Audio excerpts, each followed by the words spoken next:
lembro-me de, numa das nossas edições recentes, ter levantado aqui a necessidade de uma intensa análise ou discussão à volta daquilo que são as ameaças que a inteligência artificial representam e também a melhor forma de regular este setor. Podemos olhar, digamos, para esta primeira cimeira global sobre segurança da inteligência artificial como sendo um caminho relevante para este fim?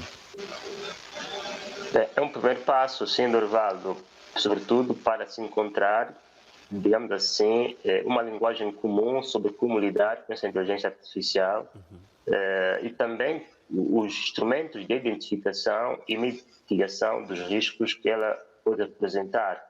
E, sobretudo, esperando que esses Estados, detentores dessa tecnologia, possam encontrar a chamada governação global dos riscos da inteligência artificial ou até dos benefícios que essa inteligência artificial pode causar, pode trazer para a humanidade.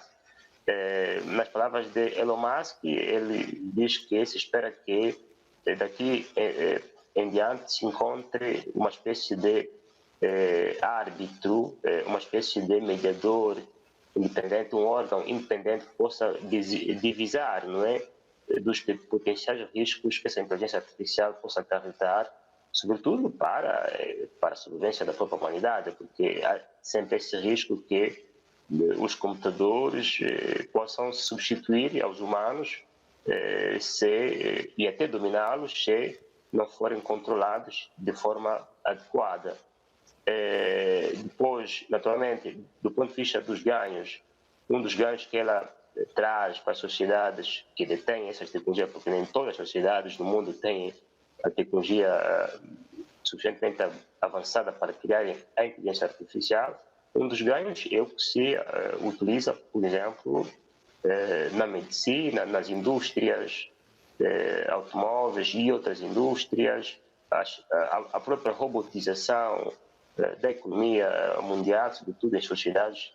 com tecnologias bastante avançadas. Ou seja, há ganhos bastante significativos, mas há o risco também de utilização dessa mesma inteligência artificial em campos militares. Imaginem se uma sociedade desenvolve uma tecnologia tal capaz de ir contra todos os códigos do direito ligado ao direito humanitário ou ao direito internacional ou às convenções de Genebra sobre o engajamento em campos de guerra. Se esse Estado criar esta tecnologia, já estaria a ir contra todos esses parâmetros do direito internacional. Ou seja, há o risco que essa tecnologia artificial, inteligência artificial, se não for regulada e até adequada às normas do direito internacional vigente, possam ir contra a ordem internacional vigente no domínio, por exemplo, dos teatros de operações militares, não é? E também no domínio até do respeito à própria vida humana, ou até no domínio da preservação da espécie humana, porque ela pode também ser uma espécie de arma de destruição de massa, embora subtil, e sobretudo se for atuada ou empregue no âmbito das chamadas guerras híbridas ou guerras assimétricas, não é? Aliar a inteligência artificial à guerra assimétrica ou à guerra híbrida também pode ser uma nova fronteira sobre as teorias de guerra ou as ciências de guerra. Ou seja, há todo um conjunto de trabalho que deve ser feito para que os Estados encontrem formas de identificação dos riscos que decorrem da inteligência artificial, a sua mitigação e também os bens que ela possa trazer para a humanidade. Só que também, Derivado, há sempre o risco de que, no âmbito da determinação desse mecanismo de regulação da inteligência artificial, cada Estado vá por seu próprio caminho, porque por ser uma tecnologia, não é, ela é composta por uma espécie de código de conduta, código de conhecimento que os Estados podem ter receios de partilhá-los com outros Estados, com risco ou com receio de que possam a sua tecnologia possa ser, digamos assim, roubada, não é? Da parte do Estado adversário. E, de consequência, se não há uma divisão, uma partilha desses códigos que regulamentam este conhecimento, como se pode estabelecer uma forma de governação global da inteligência artificial? Então, há o risco de que, com receio de se evitar o furto da tecnologia, os Estados não partilharão de todo este mecanismo de governação global. E até viu-se também, durante esta primeira cimeira internacional, consta que a vice-presidente dos Estados Unidos primeiro teve uma conferência ad hoc na Embaixada dos Estados Unidos em Londres, com a participação dos mesmos convidados que participaram da conferência que o governo britânico realizou, e depois os mesmos convidados, até alguns terão já regressado às suas terras de origem, participaram depois da conferência que o governo britânico realizou. Ou seja, há aqui uma espécie de, enfim, já começa a haver aqui uma espécie de caminhos desencontrados sobre como lidar com essa questão de inteligência artificial, e o risco é que no andar do tempo, no decorrer do tempo, os Estados, cada um adote um seu código individual, um seu mecanismo de governação individual, e, a ser assim, não se poderá chegar a uma espécie de governação global unificada sobre a inteligência artificial, contribuindo para o aumento do risco exponencial desta mesma inteligência artificial. Enfim,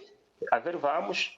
o que é que se irá discutir nas futuras conferências sobre inteligência artificial, que irão decorrer em Paris e na Coreia do Sul, se vão trazer novidades ou não, ou se serão meras intenções que, depois, ao fim e ao cabo, não trarão resultados concretos e uma governação,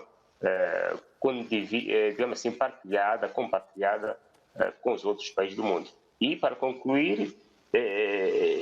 estamos num momento importante também, Dorivaldo, da conformação da futura ordem internacional, porque, por exemplo, agora, muitos Estados do mundo reclamam que não fazem parte do Conselho de Segurança das Nações Unidas, reclamam a reforma das Nações Unidas, dizem que não participam ou não são tidos nem achados nas instituições financeiras multilaterais, porque não participaram da sua fundação. Esta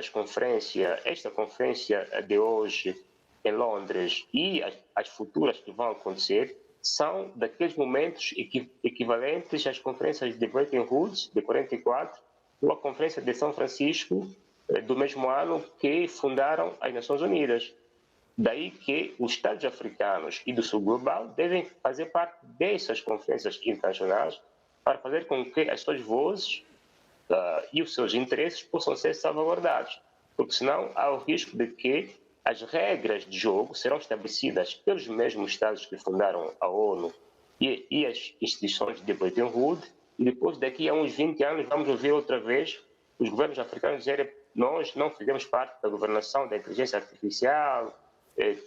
nós queremos fazer parte dela, mas já será muito tarde. Portanto, é importante que os países africanos, apesar dos problemas que têm, participem dessas conferências decisoras da futura ordem internacional, para que sejam partícipes e contribuidoras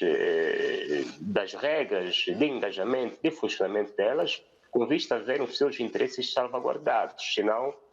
serão outra vez normas definidas pelos mesmos, e os países do terceiro mundo ficarão outra vez atrás. Portanto, é este momento importante para que também eles participem dessas conferências que estão a definir, no seu devido tempo, a futura ordem internacional neste mundo da chamada Quarta Revolução Industrial. Isso é sempre um gosto enorme tê-lo aqui.